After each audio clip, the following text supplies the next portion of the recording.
Hello, everyone, and welcome to another episode of the Indy Real Estate Investing Podcast. I'm your host, Jeremy Tallman, and with me once again today is my business partner, Scott Hallberg. Welcome back to the show, Scott. Thanks. Great to be back. Yeah. So, Scott, we recorded a podcast a few weeks ago, and it was about self-managers, I believe. And we were coming off, and we mentioned it in the podcast even, some significant weather event where we had sub-zero temperatures for a long time, it felt like, and a significant amount of snowfall.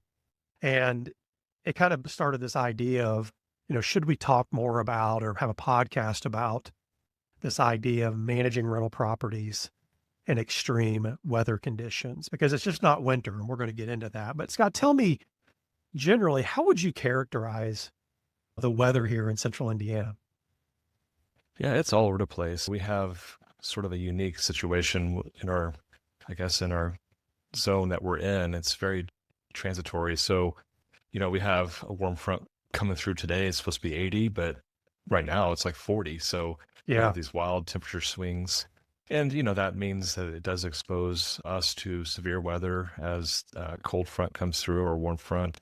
And yeah, when we talked last, it was right on the heels of one of the worst January winter weather events in a decade. And we had extremely cold weather coming down out of Canada. So we're just right in that transition zone between the south and the north. And it seems like we get all kinds of variety of weather. I think Yeah, there's an old we do. adage that, yeah, if you don't like the weather, just wait a minute. Yeah, that's all right. Yeah. Yeah, Indiana has a reputation. Maybe it's among us. I don't think people listening in California may be in tune with what we think of our weather here, but it swings. Like you mentioned, it was 40s this morning. It's going to get up to 80. We got a wind advisory starting, thunderstorms tonight. And so this isn't what I would consider our worst weather. Like we have much more extreme weather that we're going to get into. So let's talk about first winter. It may be the worst time for property managers here in Indiana to manage, maybe not, but kind of give us your playbook on what I talked about just a minute ago, because we experienced this recently we look at the weather forecast, we see that it's going to hit 10 below zero, not get above 6 for a few days. What is our playbook here? What should people be thinking about when they see these extreme weather events that are going to happen? Yeah, I mean, it's changed over the years for us. I remember the days where we used to stop everything and it was all man on deck, where we'd go around and visit every home Yeah. and make sure it was safe. But now we do a lot of preventative issues, and I guess we try to hedge off the potential of it. Starting in late fall, we moved to our winter month protocols, which is to try to shut down the water at each home that's vacant, and that way it has less exposure of having a severe issue. But, we do have a lot of obviously occupied homes too, and not everyone's a weather junkie like me, maybe, but we do try to communicate that out to all our residents. So we have a communication system that will alert residents during an extreme weather event, especially during winter weather. And it has tips on how to, take safeguards against frozen pipes. We have provisions in our lease that actually require tenants to take an active step in that. And if they don't, they could be negligent in preventing damage. Yeah. Yeah, I remember those days. And I think it was a year or two ago, I think you kind of led up a charge to just be very proactive about this. And let's not have a rat race where we're out doing dozens and dozens of properties the night before it's going to get 10 below, because we know the damage. We've experienced the damage, unfortunately, of what frozen pipes can do. So yeah, and I think getting that proactive messaging out to your residents in advance, you may think, well, of course they know it's going to be 10 below tonight. First off, they may not. And secondly, they may not know what to do. And so we develop this extreme weather for winter and I think in summer, and we send those out when the time is right. So Scott, talk about frozen pipes. I'll admit, when we first started doing this, I wasn't really aware of frozen pipes. I never dealt with them before. I wasn't sure what the protocols were. Kind of talk about when frozen pipes occur, what should we do or what should residents do to help mitigate damage? Yeah, I mean, look, Indiana, it's not as cold as North Dakota, obviously, but we do have the chance to have that type of weather hit us very temporarily and or even from a moderately extended period. But at the end of the day, most homes are designed, and a lot of new construction would be designed to handle that type of weather. But we do have a lot of older housing stock that didn't have the same codes and design parameters. And so sometimes the weather does exceed the design parameters of the home. And, beyond best efforts, there are things that could be exposed to weather and or exposed to freezing. So we definitely, there's definitely protocols out there that one should do if you discover you have a frozen pipe. The first thing to do is immediately shut off the main water valve and then open up faucet valves around the house to relieve any back pressure. And that way, if it, as it freezes, it expand and burst. That's the biggest thing. And if unfortunately it does burst with the water shut off, it would definitely limit the amount of water that would flow out and cause sequential property damage. Yeah. Yeah. And, we deal with them. We dealt with a lot of those in January and probably into February and December. December was super cold here too. Um, and that's what you have to do. You have to, but I didn't really understand all that. I mean, I was like, until several years ago, we started laying out, this is what you should do in best practices and advising residents when that does happen. And do you have a ballpark? Like how many do you think we dealt with this last winter? Yeah, I mean, luckily we have a great maintenance team that handled most of it. I think from a operational awareness, I think we had at least 3 different events that caused, elevated frozen pipes or amount of frozen pipes. But I mean, I don't have the exact number, but I know it was in Yeah. the dozens.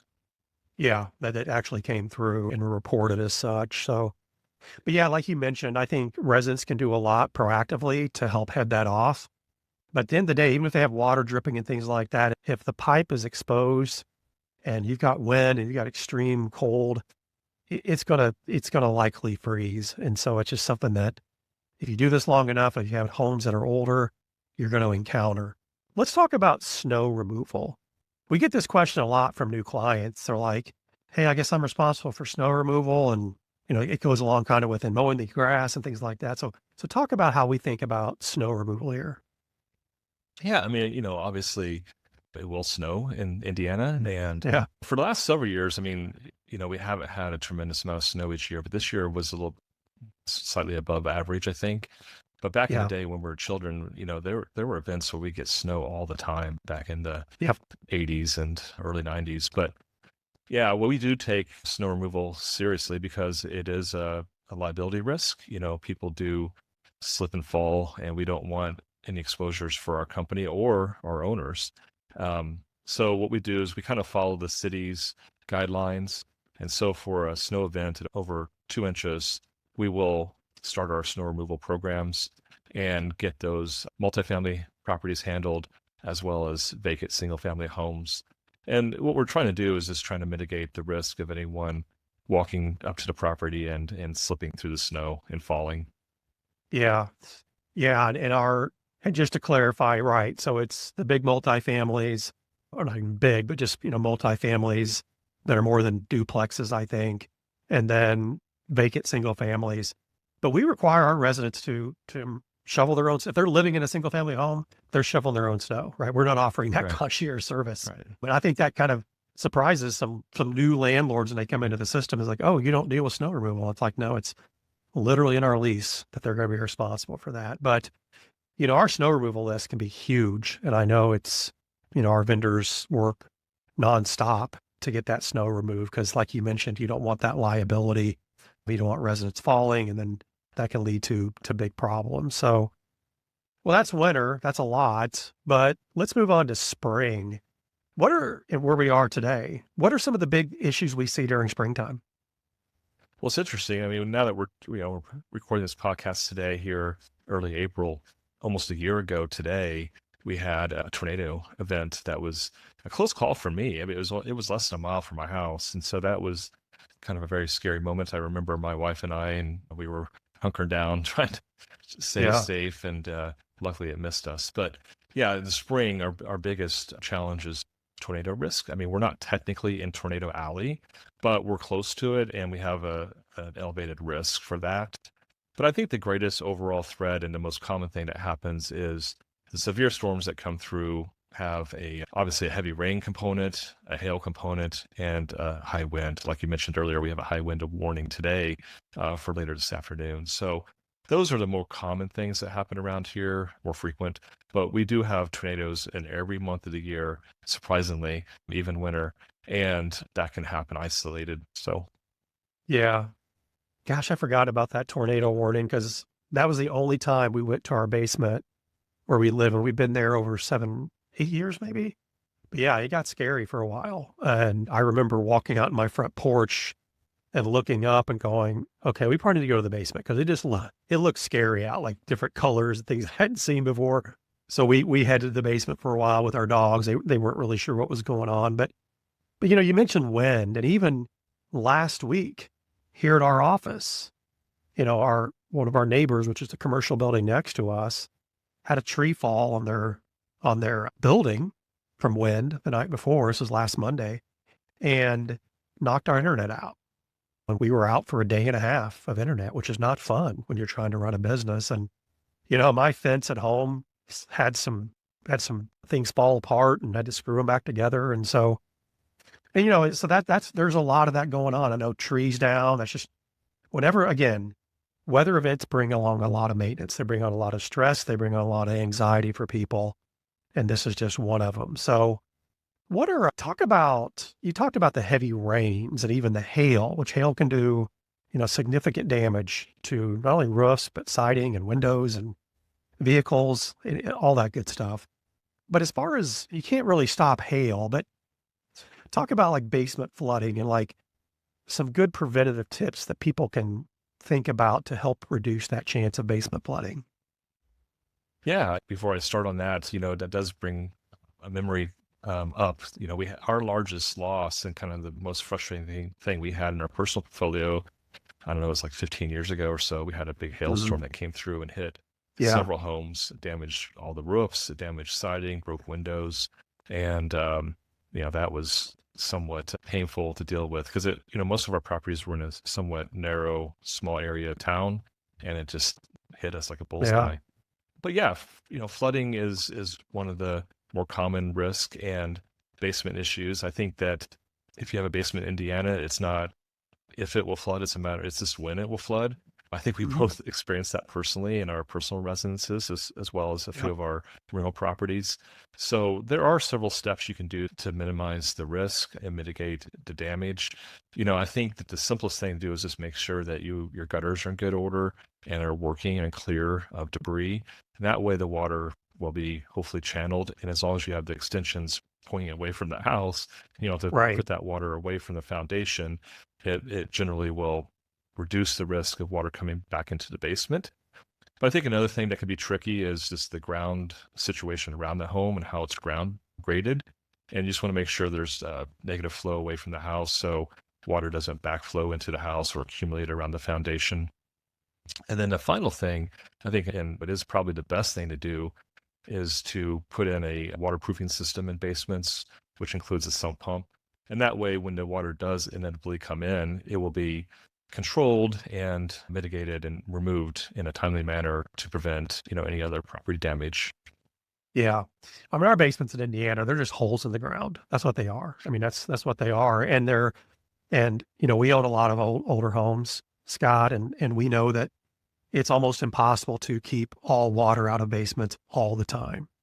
And so one of the things we have in our lease is we don't guarantee that a basement cannot or will not leak. I think that's like the language that it says, and encourage people not to use them as living areas. Now, look, if a basement's fully finished and there's a sump pump and things like that, that's a different story. But these old Broad Ripple basements, these old Meridian Kessler basements, these old downtown basements, they're going to see a little water occasionally. That's just the reality of our market here. And so, but yeah, there's a lot of things you can do to significantly reduce it. My own house, I bought it at 4-inch gutters. It was one of the first things I did, change it out to 6-inch gutters, push things away. And I've been battling this for 7 or 8 years, and I've got a pretty good handle on it now. We've done some things around the foundation, and it's really helped a lot. And we feel much more comfortable now that we don't have to walk down there and there'll be, inches of water that we have to deal with anymore. But Yeah, I mean, Yeah. these old basements, like you said, in these older areas of town were just glorified root cellars, and they weren't really meant Yeah. for living. So a little bit of water was no big harm. No But big deal. now, yeah, now people do like to use them for storage, especially, or even some other living situations. But you know, the water is one point, but then just the extended moisture and the mold possibilities, that's Yeah. like one of the biggest concerns you want to try to avoid.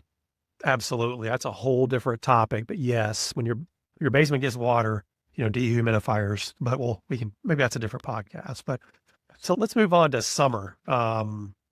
Indiana can get super hot, super humid. Um, and it may be obvious, but talk about some of the biggest complaints we hear about during summer and how we handle them. Well, it's probably goes without saying, but it's the Yeah. no AC emergency calls that happen during extremely hot weather or just even somewhat normal weather for us. I mean, we do Yeah. have high humidity, not as bad as maybe Louisiana, Texas, and some other southern states, but we do have a high humidity level as well. No pun intended. When a resident's AC goes out, they get very heated and Yeah. they're very upset, Yeah. and it's something that we have to react to very quickly. And unfortunately, though, AC repairs are very expensive and can be expensive. And so then it just is a matter of trying to deal both angles, just trying to work with the owners and with the residents to make sure it's done in a timely manner to restore the full service of the property that the tenants or residents feel like they're paying for. Yeah.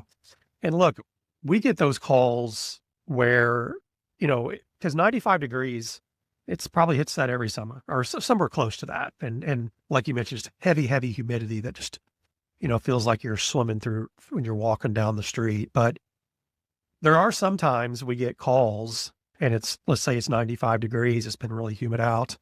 And people say, my air conditioner won't get above or get below 78 degrees or something like that. And there is a ratio, right? I don't know if you have it off the top of your head. There's 15 degrees basically or something like that.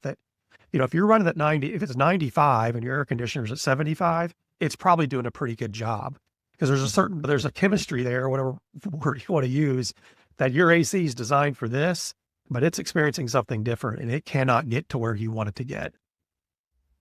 Right. There's a point where the ACs cannot handle the weather any better than it's doing. And Yeah. sometimes residents just don't simply understand that and they think there's something wrong, but there's nothing wrong. It's just that the weather is extreme and that's the best it can do. Yeah. So we have to kind of Yeah. deal with that as well. And I think it could be the older homes that maybe HVAC wasn't incorporated, like a forced air system wasn't incorporated when the house was built. It's kind of been retrofit. And those, again, going back to my house, that's what happened. My house is 146 years old and there was no air conditioning in my house or forced air at all of any sort. So yeah, my upstairs gets warmer, just does. Cause even though I have ducts running up there, it wasn't designed that way.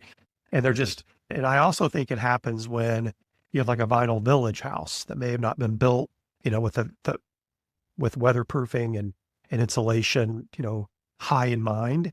And it could be on the second story, especially a lot warmer on those really, really hot days. And that's where I think I hear my complaints or when I hear them is like, it's impossible for me to sleep upstairs because it's like 78 or 80 degrees. And it's like, yeah, that's unfortunately, that's just the way it is now. And there's really nothing we can do about it. Right. I mean, it's not that the homes were built out of code. It's just the code was they were built to the minimal code, That's right. which, is the average case. And during temperate times, it's adequate. But during extreme weather, and especially above a point where, like I said, 95 degrees or so, probably anything above 85 would probably cause, some discomfort. And there's just really, unfortunately, nothing to do because it's how the house was built. Yeah, that's right. So anything, Scott, you want to go over on with fall, the season of fall? Yeah, I mean, in some ways, fall's like the most tranquil time, and it's probably Yeah. the easiest time. I mean, the weather does calm down a little bit. We start getting those first colder days, but it's not extreme at that point.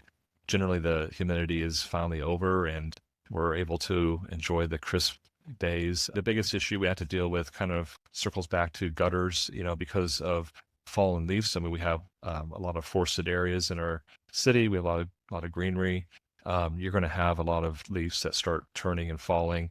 And just trying to keep up with that, make sure it doesn't clog the gutters or even street drains, just to make sure that everything flows accordingly. That's our biggest challenge in the fall. Yeah. Fun fact, Indiana, when the United States was founded, or, we didn't start going and tearing everything up to cutting down trees. Indiana was the most heavily forested state in the Union, which I thought was interesting. Yeah, it was It's not literally like from that like anymore. border to Yeah. borders. Yeah. Yeah, Yeah. hardly. We were a Yeah, big forest. We were just a yeah. huge forest. So we still have some of those, thankfully. And while they're great, yeah, they clog gutters. So, Scott, let's talk about some worst case scenarios, because this is where I think people, you talk about having a toolbox and all your team ready when you're self-managing, and this is where you get really tested. So again, let's go back to your tornado. Let's say a large tree falls on a house, does extensive damage to the property. What's the correct protocol here? Yeah, for us, I mean, first and foremost, we're always worried and concerned about the human element. So we want to make sure that the residents are safe and secure.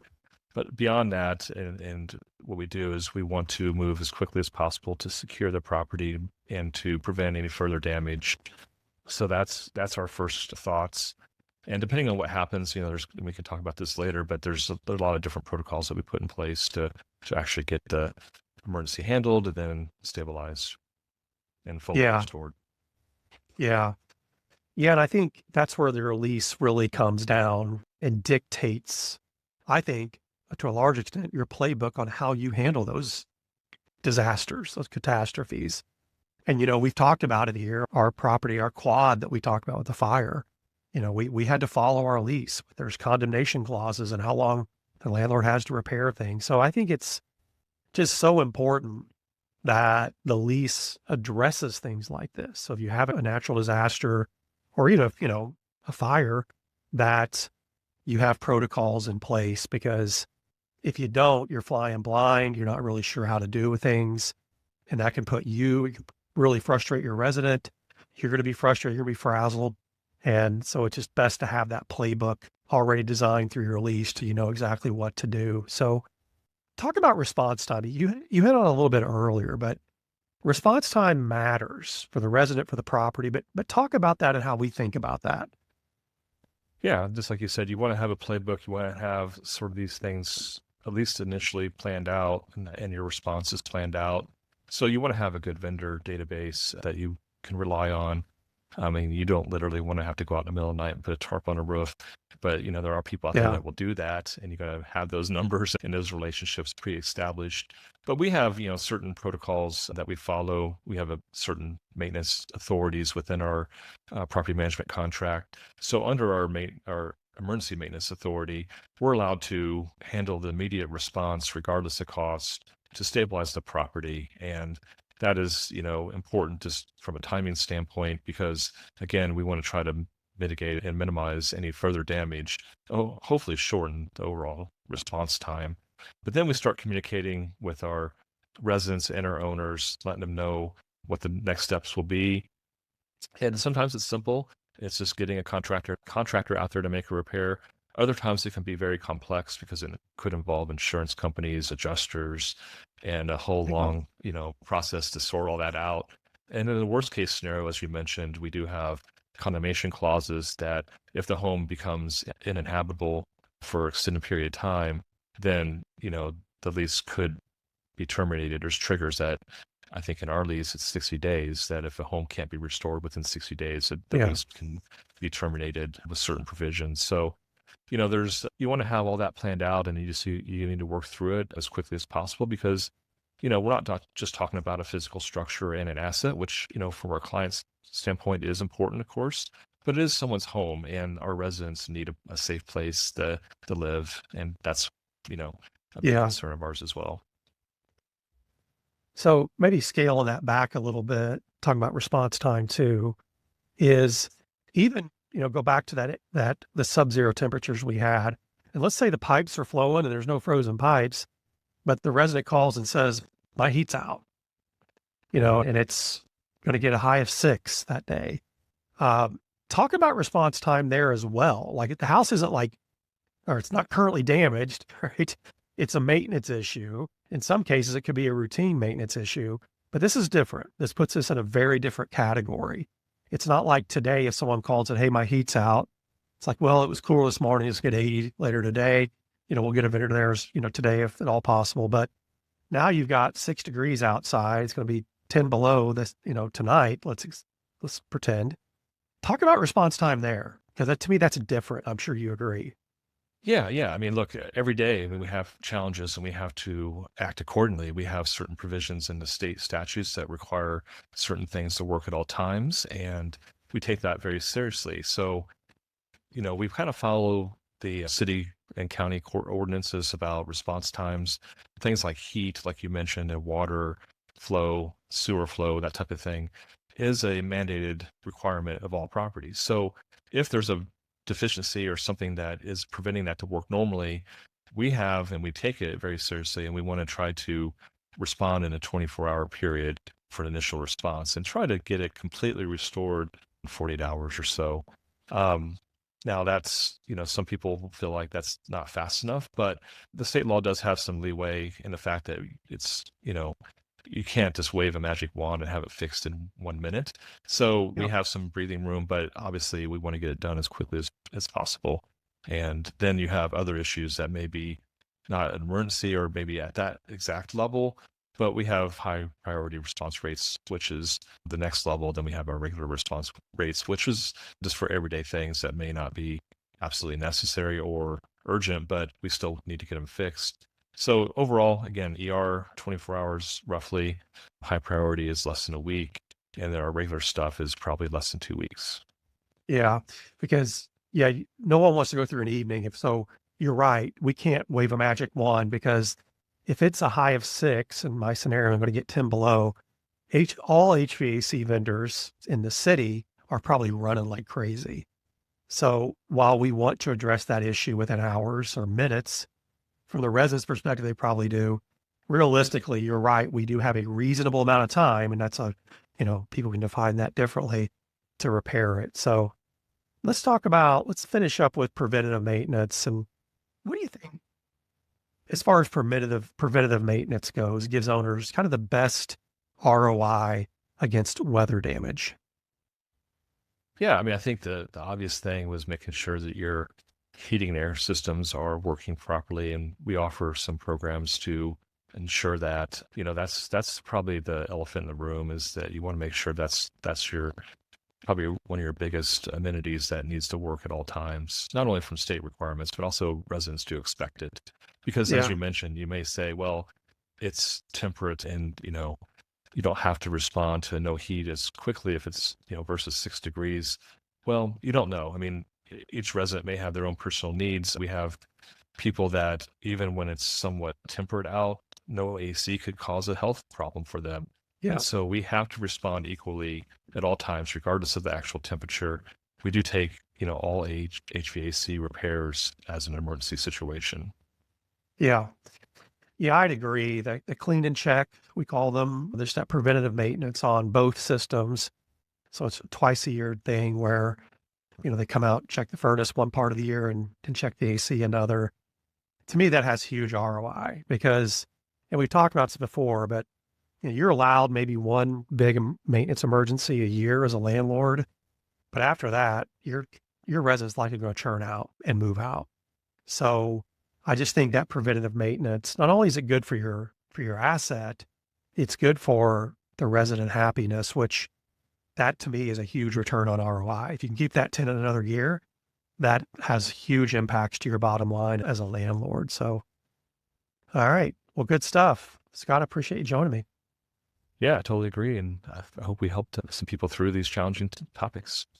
Yeah, it is true. They certainly are. They can be, like I said, there's hardly anything that can be more stressful when it's, we have crazy weather in Indiana for a property management company, because weather affects homes, it affects livelihoods, it affects resident satisfaction. Emails go up, phone calls go up, and it can be very stressful. And I think it's really important to understand how to manage those the right way. So again, thanks for being here. All right. Thank you. We hope everyone has picked up some information that will help them in their investing. We'll be back in 2 weeks with another podcast. Until next time, thank you so much for listening, and please stay invested in your investment.